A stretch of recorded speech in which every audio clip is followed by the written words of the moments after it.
Okay, hello, assalamualaikum guys. So hari ni kan nak panas enjin Yamaha T-Max TechMax 560 V3 daripada Yamaha ni, okay. So jom, first kita tekan kat sini.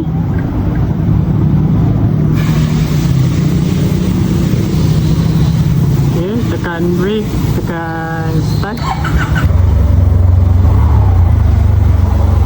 Shadow kan.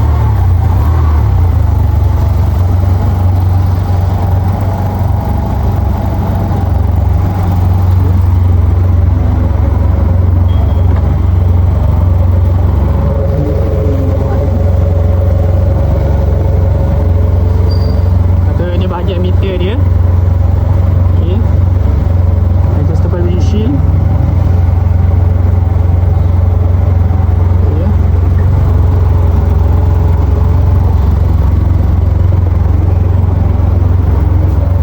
So ni dekat infotainment dia ada, okay, CA kita. Lepas tu setting. Yang ni kita boleh adjust meter dia ada 1, 2, 3. Dan back. Okay, ni touring mode. Lepas tu dia ada sport mode.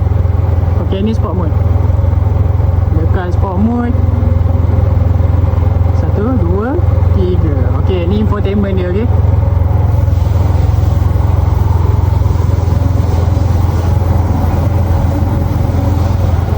Jom, ni walk around. So ni bahagian mata depan dia. Memang nice.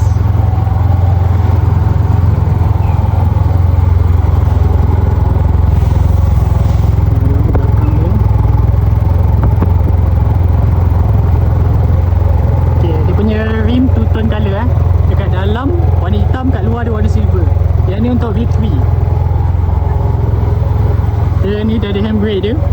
Lepas tu ini untuk cruise control. Yang ni cruise control plus dia punya throttle. Lepas tu kita tekan set, tekan set plus throttle. Lepas tu kita boleh plus minus lah. Lepas tu bila tekan brake dia akan padam cruise control ni. Okay, kat sini kita nampak dia ada menyala cruise control tu.